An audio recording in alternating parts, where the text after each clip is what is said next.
ព័ត៌មានក៏ក្រៅនៅប្រទេសចៅសៀមកាពីម្សិលមិញតែម្ដងថ្ងៃទី25ខែ8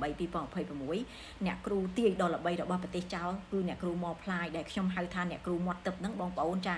គាត់បានឡើងទៅប៉ុស្តិ៍ទូរទស្សន៍មួយហើយគាត់បាននិយាយថាឆាប់នេះប្រទេសថៃនឹងដូននាយករដ្ឋមន្ត្រីថ្មីហើយចាគឺនាយករដ្ឋមន្ត្រីនោះវ័យក្មេងមែនតែនហើយមកពីគណៈបកថ្មីតែម្ដងហើយនឹងធ្វើឲ្យប្រទេសថៃនឹងប្រសើរជាងបច្ចុប្បន្ននេះអូបងប្អូនសម្រាប់ខ្ញុំគឺខ្ញុំសប្បាយចិត្តហេតុអីបានខ្ញុំសប្បាយចិត្តដល់អត់គឺខ្ញុំមិនចង់ឲ្យអាថាក់ស៊ីនណាឡើងទេបងប្អូនពីព្រោះអាចោមកសៀតហ្នឹងកាលពីថ្មីនេះវាបាននិយាយចាថាកម្ពុជាយើងនឹងភ្លេចគុណវាអីហ៎ចាស្អីអាណាសិតតែចិត្តងាប់ហើយភ្លេចហើយពេលដែលចិត្តងាប់ហ្នឹងអ្នកណាជួយអីណាយីអានផ្ទះបាញ់ស្មាទោសបងប្អូនសុំទោសសម្ដេចពុកផងចាជ្រុលទៅហើយអេ